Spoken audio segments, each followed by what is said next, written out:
DPRD Kota Metro akan berkomitmen mengawasi dan mengawal program-program pembangunan demi kemajuan Kota Metro. Selain itu, pihaknya juga akan tegas memangkas anggaran yang dinilai tidak tepat sasaran atau kurang bermanfaat bagi masyarakat. Hal tersebut disampaikan Wakil Ketua DPRD Metro Ahmad Husaini kepada awak media. Menurut Husaini, tugas DPRD bukan hanya sekadar membuat peraturan daerah, namun juga turut berperan aktif dalam penentuan program pembangunan prioritas dan pengawasan pelaksanaan pembangunan. Peran DPRD dalam mewujudkan pembangunan daerah yang berdaya saing tidaklah mudah. Mereka harus menghadapi berbagai tantangan yang kompleks, seperti kurangnya anggaran, perbedaan visi antara eksekutif dan legislatif, serta minimnya partisipasi masyarakat dalam pembangunan. Namun, tantangan tersebut dapat diatasi dengan berbagai solusi yang tepat. Ia juga akan berkomitmen, DPRD tidak akan segan-segan memanggil SKPD untuk melakukan hearing dengan masing-masing komisi jika terjadi keterlambatan pelaksanaan pembangunan.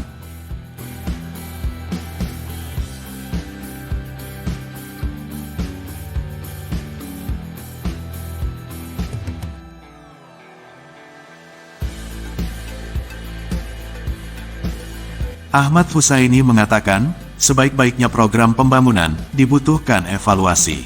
Dalam evaluasi, DPRD akan memberikan saran dan masukan dalam penataan program pembangunan. Dengan harapan, program yang sudah direncanakan dapat berjalan dengan baik sesuai harapan masyarakat. Selain itu, dengan regulasi pemerintahan yang baik, tentunya akan menghasilkan pembangunan infrastruktur dan SDM yang berkualitas. Anggota DPRD ini yang melekat 3 ya, bagaimana tugas-tugas kita di legislatif. Yang pertama yaitu legislasi ya, bagaimana kita membuat peraturan-peraturan daerah ya, yang itu juga bersama eksekutif maupun inisiatif DPRD gitu kan ya. Kemudian yang kedua ya, kita ini ada tugas dan fungsi kita yaitu budgeting. Jadi setelah eksekutif merancang, membuat program di masing-masing dinas ya, tentu ya itu dibicarakan dengan DPRD baik di tingkat komisi, di tingkat badan anggaran, baru nanti ya endingnya yaitu pengesahan bersama ya program yang dirancang oleh wali kota bersama-sama DPRD. Kemudian yang ketiga ya, bagaimana evaluasi.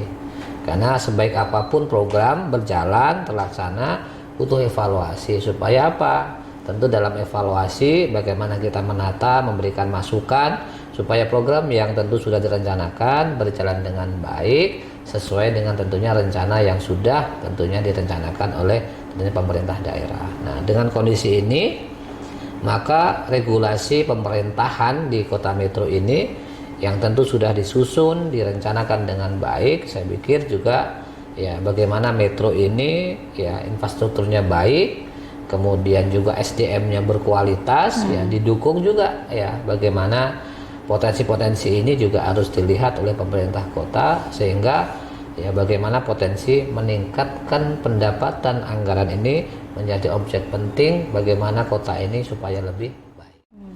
Dengan program yang ke belakang ya, yang mungkin periode Pak Wadi ini, saya pikir ya potensi ini sudah cukup ditangkap oleh Pak Wadi dan Mas Komaru, bagaimana potensi untuk meningkatkan ya sumber daya manusia SDM ini yang unggul, kemudian juga bagaimana mereka ini dalam taraf ya pendidikannya juga lebih meningkat ya. Di sisi lain yang menjadi hari ini PR dan tantangan kita infrastruktur yang mungkin karena situasi kemarin di 2 tahun masa pemerintahan Pak Wadi ini ada COVID ya, tentu ya bagaimana regulasi keuangan pasti tidak ya, ideal yang mungkin bisa dijalankan. Kemudian ini juga sebuah tantangan gitu kan, Mbak Ratu ya, tantangan kita bagaimana ini semua yang menjadi salah satu keinginan warga, program yang sudah dirancang lewat musrenbang, lewat serap aspirasi yang dilakukan oleh anggota dewan. Ini saya pikir juga penting ya, supaya ya metro ini berbagai macam tantangan ya, kemudian juga peluang saya pikir juga harus ditangkap ya, dan harapannya ya karena pas kebetulan kan 2025 memberikan salah satu terobosan, ada dua sektor yang memang menjadi persoalan Metro. Yang pertama masalah banjir. Ya. Kemudian yang kedua infrastruktur. Ini kemarin menjadi salah satu note penting bagi eksekutif maupun legislatif untuk proyeksi pembangunan di 2025 ya, salah satunya ya yaitu mengatasi banjir dan infrastruktur.